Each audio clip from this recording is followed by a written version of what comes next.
There are invisible beings. No, Yes. That's why it's that is difficult, not the because when you have case. educated, you understand physics and physiology and biology and evolution. And to convince yourself otherwise, your brain is like, hold on, we've got an Well, no, it's just incongruity here. there's so many different facets in religion and so many things that don't make sense. So yes, it can be confusing, and it's hard to be able to, sift through all the what's true and what's not and all that knowledge. And that's why it's I think it's hard to be a person of education or a person of religion that is educated. It can sometimes be a little challenging or taxing, and apparently I am not educated because I can't You talk. can't decipher one word from the other. Yes, I guess Yeah. I'm not providing a very good case.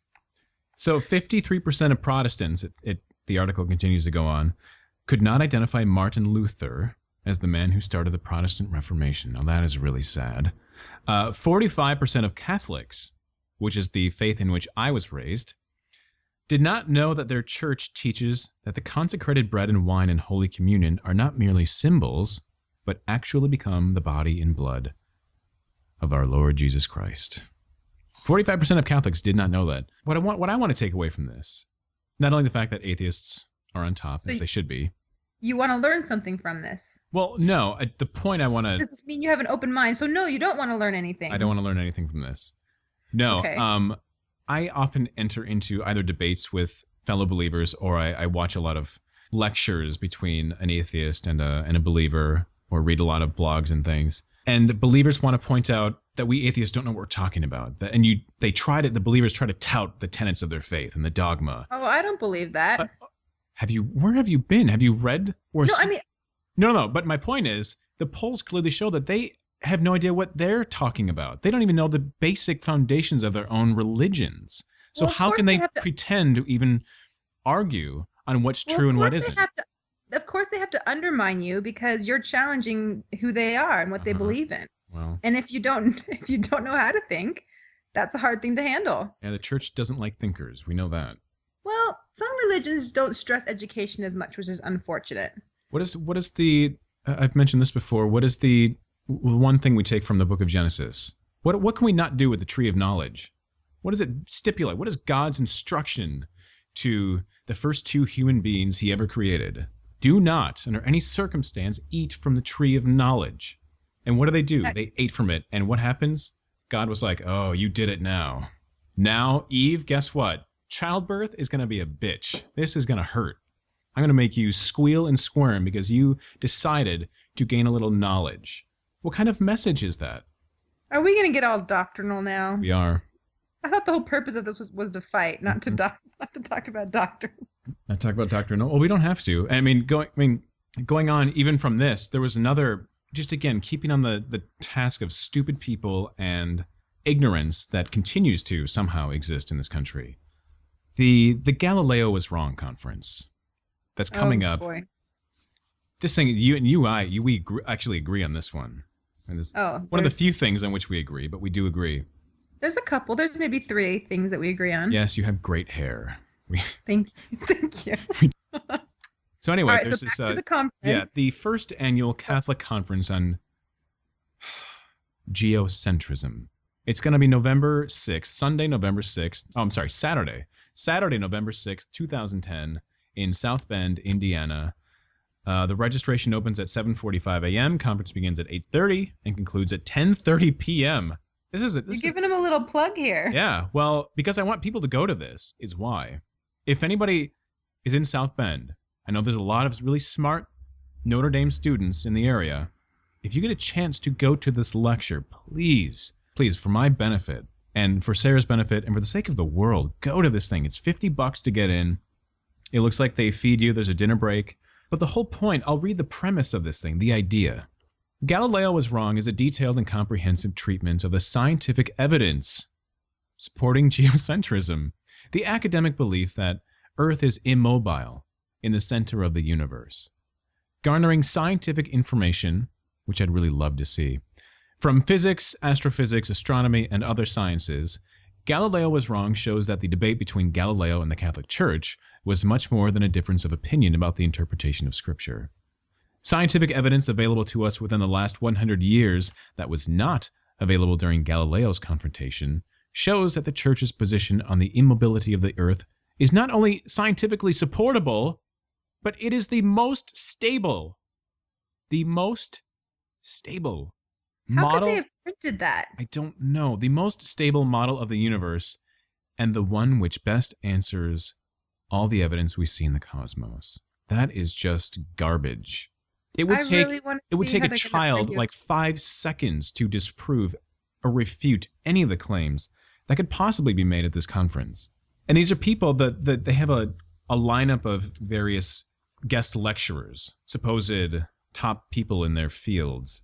And this is the list of if the credentials are real, these are people who should be ashamed and embarrassed that they're attached to this, because these are people who have degrees in physics and astrophysics, and they're purporting that the Earth is the center of the universe. Not just our solar system, but the entire universe. It revolves around us. It makes sense. We're the most important thing, right? Well, I know you are. Everything revolves around you, but secondarily, everything revolves around Earth, too. See, this is where I'm just baffled, where people can... How do they come to... Like, what journey are they on that leads them to this conclusion? I don't know. The only thing... What kind of childhood? How are you raised? Right. Or how much money are these people being paid? I wonder if some of them are just being paid to... To make up BS answers, I would guess. I mean, it's the first annual... It's the Catholic conference. It's not just like the Society of Geocentrics out there. It is specifically the first annual Catholic conference. So it's obviously, it has to tie in with Christianity and the Bible and the idea that God created us and the universe solely for our benefit. So what do you think they're trying to accomplish with this conference here? I mean, it just doesn't seem to be like a usual, normal educational conference. There must be some agenda. They have a very specific agenda. I mean, just going through I'll read some of the different lectures they have lined up. It's just a brief one-liner. Geocentrism. They know it, but they're hiding it. That one has to be my favorite, that there's some conspiracy going on in the world of science. Conspiracies, though. That's absolutely. Be in on it. They want to know when no one else knows. Introduction to the mechanics of geocentrism. Scientific experiments showing Earth motionless in space. First of all you'd have to do is send a rocket out into space and take a couple of snapshots, and you would know for a fact that Earth is moving. That's all you have to do. And you know what? It's been done. It's already been proven. It was proven. You know what? It was actually, if I recall, I'm a big fan of Carl Sagan, and I was watching one of his Cosmos videos. There's a series he did called The Cosmos, and he was talking about an ancient astronomer. This guy was he was a well-rounded guy back in, I want to say it was probably about 2,000 years ago. It was actually before the Common Era. His name was Eratosthenes or something like that. Aristophanes, I think. Who was a very, very smart guy. This was long before Galileo came along, and long before Copernicus and Kepler, who they were the first two to sort of say, you know what, Earth is not the center. But it was Galileo who took Copernicus and Kepler's ideas and said, this is how it works. He really showed the motion of the bodies in space.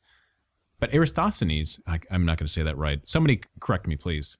We'll just say Dr. A. More than 2,000 years ago, conjectured that the Earth was in fact not the center of the universe. I mean, they understood planetary motions back then. And the church has already conceded. The church has already conceded the fact that the Earth is not the center.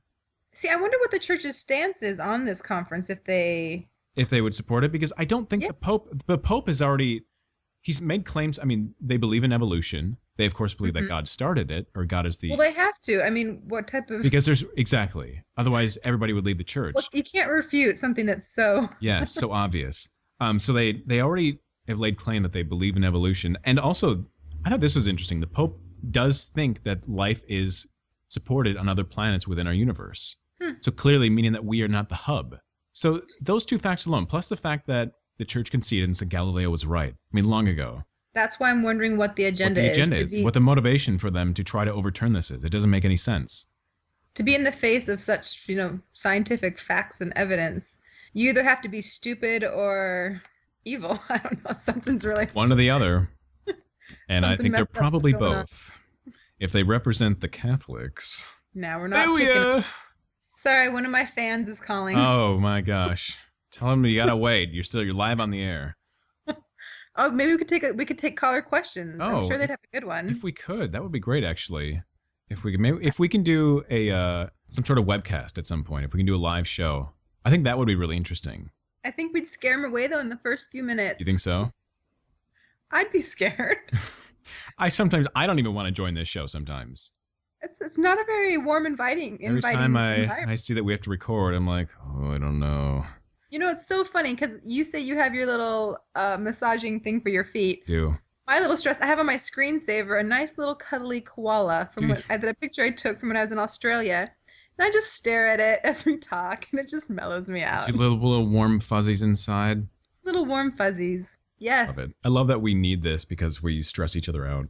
Why are we doing this again? I don't know. I have no idea. There's no need for it. Somebody out there has to have an interest in this program, right?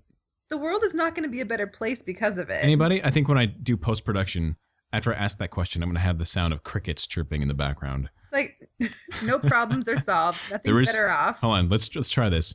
There is somebody out there who enjoys this program, right? I love it. Yeah, I don't think anybody... And I love that we're, like, proud of the fact. We really are. We want a 0 listenership audience for this. That's right. We don't need validation. No, not at all. This is just because we have egos and we like to listen to ourselves and we love to speak. Well, you have a better voice than I do. Uh-oh. I mean, you actually do voice recording work. I just talk on the phone all day. But see, you've seasoned your vocal cords with that gossipy voice you have.